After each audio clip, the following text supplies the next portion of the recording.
We always rock our Adidas on our feet with no shoestrings In them. I did not Win them. I bought 'em. Before sneakers became a multi-billion-dollar industry, before celebrities wore tracksuits to red carpets, before every luxury brand on earth was chasing what the streets were doing, there was a revolution happening in the Bronx that nobody saw coming. And it started with a pair of shoes. This is the story of how hip-hop didn't just change music, it completely rewrote the rules of fashion. Let's go back to the beginning. 1980, 1981, 1982, the Bronx. This is where hip-hop was born, and where the fashion started too. But here's what most people don't realize. It wasn't about looking cool at first. It was about function. It was about breaking. Informed breakdancers needed shoes that could handle the movement. Adidas shells. Simple, durable, affordable. They chose them because they worked, not because they were status symbols. Building intensity, but then something happened, something beautiful. The culture turned that functionality into art. Those utilitarian shoes became a statement. Africa Bambaataa, the architect of the Zulu nation, he understood something fundamental. Fashion could express a vision. His leather jackets, his colorful athletic wear, his statement medallions, they weren't random choices. Every piece communicated, I am organized, I am powerful, I am here to change things. Amazed Flash took it in a different direction. The theatrical bedazzled leather suits. When you saw him, you didn't just see a DJ, you saw someone who understood visual branding before that phrase even existed. He made the turntable the centerpiece. The technology became fashion. The tool became the statement. By 1983, the early foundation was set. Adidas was becoming essential, gold chains were becoming standard, athletic wear was becoming aspirational. But then something massive happened. 3 guys from Queens walked into the world and changed everything. 1983, Run-DMC, Joseph Simmons, Daryl McDaniels, Jason Mizell. These 3 didn't just wear clothes, they invented a uniform, they created a brand before hip-hop understood branding. Here's what they did. Adidas shell-toe sneakers. But here's the thing nobody expected. They wore them unlaced. That was intentional rebellion. Adidas had rules about how you wore their shoes. Run-DMC said, no, we're wearing them our way. Adidas tracksuits, 3-stripe perfection, gold chains, thick ones, 10mm, 14mm chains hanging from their necks, black leather Adidas jackets, fedoras. And this detail matters, no socks. They made not wearing socks into a fashion statement. 1986, this is the year everything shifted. Run-DMC signed with Adidas, not as paid spokespeople wearing free shoes, as partners, as collaborators in a business deal. Adidas sales increased by $20 million annually. $20 million. For the first time, a hip-hop artist had moved a major multinational corporation's needle. Fashion would never be the same. While Run-DMC was building their brand with Adidas, LL Cool J was doing something equally important in a different lane. LL was about the nameplate. And when I say nameplate, I mean enormous. Ladies love Cool James, spelling his entire nickname across his chest in gold. Massive, impossible to miss. He took the concept of personal branding and made it literal. Your name became your fashion statement. Speaking of Kangol, this British military hat, established in 1938 as actual military headwear. Nobody in London in 1938 thought this hat would become essential to hip-hop fashion, but by the early 1980s, LL Cool J made the red Kangol so iconic that it became synonymous with his entire identity. He didn't just wear a Kangol, the Kangol became part of his brand. Even now, decades later, when people think about LL Cool J, they see that red Kangol. By 1986, Run-DMC and LL Cool J had established something profound. They'd created a template, a uniform, a way of being. But uniformity doesn't last long in hip-hop culture.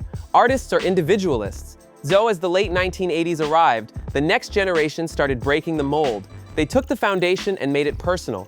The shift was subtle at first. Silhouettes got bigger, baggier, colors got brighter, neon started appearing. Thought through. This wasn't rebellion against Run-DMC. It was evolution. Artists were saying, yes, Adidas matters. Yes, gold chains matter. But there's room for more. There's room for color, for experimentation, for me. Now here's where it gets interesting. Hip-hop wasn't monolithic. Geography mattered. New York had one aesthetic. California had another. Miami had its own thing. And these regional styles told stories about the culture itself. New York was about fusion, high fashion mixed with street, designer labels next to Adidas. Rakim came in with oversized Nautica gear and an Africa medallion. Big Daddy Kane wore Gucci mixed with Adidas. KRS-One brought the Africa-centric aesthetic, pro-black symbolism, African medallions, synthesizing. What unified New York fashion wasn't uniformity, it was sophistication. These artists were saying, I understand luxury, I understand street culture, I'm claiming both. Los Angeles was different. In LA, fashion wasn't just about individual expression or aesthetic sophistication, fashion was connected to something darker, turf culture, gang identity, and that's important to acknowledge because it shaped everything. In the late 1980s, starter sports jackets became everything in Los Angeles. But this wasn't just about sports fandom. A Raiders jacket meant something specific. A Kings jacket meant something different. A Lakers jacket meant yet something else.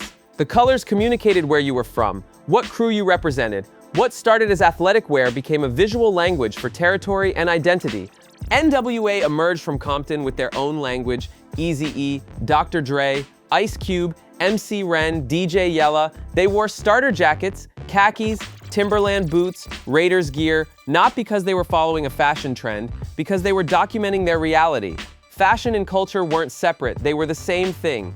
And that made N.W.A.'s aesthetic revolutionary in a completely different way than Run-DMC. Now, I need to acknowledge something important. The same fashion elements that expressed regional pride and cultural identity also became connected to violence. In the late 1980s and early 1990s, robberies and conflict emerged specifically around starter jackets and team colors. The same clothes that meant everything became dangerous to wear in the wrong neighborhood. Hip-hop fashion was revolutionary, but like all cultural revolutions, it had complicated consequences we can't ignore. Let's zoom in on something specific: gold chains. In the early 1980s, custom jewelers in Harlem and the Bronx started crafting something new: thick gold chains, 10mm, 14mm, with massive nameplate letters, sometimes 4 inches tall, sometimes more. These weren't subtle, they were impossible to miss. That was the point. You were wearing your name, your identity, your presence, as a statement. Another element, equally important but different in meaning, Africa medallions. These came from the Black consciousness movement, Pan-Africanism. Artists like KRS-One wore Africa map pendants in gold. Ankh crosses, Lion of Judah symbols. Explained. This wasn't decoration, this was a statement about identity, about connection, about saying, I'm reclaiming my heritage, I'm honoring my roots. Fashion became activism. Parachute pants. These came from breakdancers. They needed fabric that moved, that rustled, that made sound when your body moved. Nylon, polyester blends, baggy cuts, and here's the genius part. When you moved in parachute pants, they made noise. Your movement created audio. Visual movement plus sound equals total performance impact. By the late 1980s, MC Hammer took that breakdancing utility and turned it into mainstream fashion. Bright colors, oversized harem-style cuts, parachute pants became the symbol of late 80s hip-hop excess. By 1985, the Adidas Shell Toe Super was the #1 sneaker in urban America. Let that sink in. A sneaker designed for professional athletes was now being driven by hip-hop culture. Specific. The 1986 partnership with Run-DMC was an official acknowledgement of something that had already happened on the streets. Sophisticated, what Run-DMC and Adidas proved was something unprecedented. Hip-hop culture could move a major multinational corporation, and once that proof existed, everything changed. By the late 1980s, Tommy Hilfiger started featuring streetwear elements. Ralph Lauren took notice. Vogue magazine, GQ magazine, Washington Post, they all started covering hip-hop fashion seriously. Hip-hop didn't just create fashion, it created a category. It created streetwear as a recognized market segment. I want to make something clear before we move forward. This research focused on male MCs, which is the original request, but hip-hop fashion wouldn't exist without women. Queen Latifah rejected hypersexualization and owned oversized athletic wear. Salt and Peppa made streetwear bright and aspirational. MC Lyte refused to conform to femininity pressures and wore baggy jeans and snapbacks. These weren't secondary fashion moments. These were revolutionary statements. Women in hip-hop fashion deserve their own complete research, their own deep dive, and I want to be transparent that this video doesn't give them that depth. Here's something interesting that happened in the mid to late 1980s. Equid and Compale, Beprode, and the Filed and the Bronx, South Central Los Angeles became cultural destinations, but because they understood the culture, they stocked what the streets wanted, and the streets made decisions faster than any fashion capital in the world. By 1987, 1988, mainstream retail was responding specific. Macy's, The Gap, JCPenney, major chains started stocking hip-hop influenced gear. And here's the important part, they weren't leading anymore, they were following.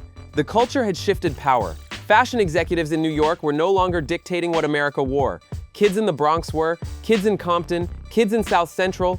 One industry that absolutely exploded because of hip-hop fashion was jewelry. Custom jewelers in Harlem, custom shops in the Bronx, they became thriving businesses. Artists needed nameplates, chain styles, custom pieces that expressed their brand. These weren't mass-produced items. Every piece was custom, every nameplate was unique, and that created opportunity for craftspeople. So here's what we've established. Hip-hop fashion wasn't one thing. It was regional expressions of one culture. Specific. New York, high-fashion streetwear fusion, individual sophistication, African identity connection. Los Angeles, gang culture, territorial identity, regional pride mixed with conflict. Miami had its own aesthetic too. Neon, Caribbean influence, early 1980s wealth aesthetic, powerful. Geography wasn't background. Geography was the story. Let me give you the exact timeline of how the fashion industry woke up to hip-hop. 1984, 1985, high fashion begins noticing something happening on the streets. 1986, 1987, hip-hop becomes legitimate fashion influence. Vogue starts paying attention. Magazine coverage becomes serious. 1988, 1989, luxury brands recognize the market. By 1989, hip-hop fashion had moved from underground culture to commercial reality. Think about what happened here. An affordable athletic brand, a working-class community culture, a group of artists who understood branding intuitively. Together, they created something that changed capitalism itself. Luxury brands had to follow streets. That had never happened before in American fashion. Young people dictated what old money wore. That's revolutionary. That's not just fashion, that's a power shift. Here's what those 1980s created that we still live with today. Streetwear became a multi-billion-dollar category. Adidas went from athletic brand to lifestyle brand because of hip-hop. Custom jewelry remained essential to hip-hop culture. Oversized silhouettes became the foundation for casual fashion globally. And perhaps most importantly, youth culture could move markets. That lesson didn't fade, it expanded. Hip-hop fashion wasn't about clothes. It was about saying we exist, we matter. Our aesthetic is valuable, our choices drive markets. That message went out in 1980, 1981, 1982 through breakdancers' Adidas shells. It amplified through Run-DMC's deliberate branding. It spread through every region's individual expression. Connected, and by 1989, it had fundamentally changed what America thought about style, status, and who gets to decide what matters. So that's the story. From breakdancers choosing practical shoes to a multi-billion-dollar industry, from personal nameplates to luxury brands copying streetwear, from regional identity to global fashion influence. The 1980s were when hip-hop fashion proved something that's still true today. Culture doesn't come from the top down, it comes from the ground up. And when enough people understand its power, the whole world has to listen. But warm inviting. Did this story change how you think about hip-hop fashion? Drop a comment and tell us which era influenced you most. And if you want more stories about how hip-hop changed everything from music to business to fashion, subscribe to Hip Hop Legends Archives. We're dropping new deep dives every week.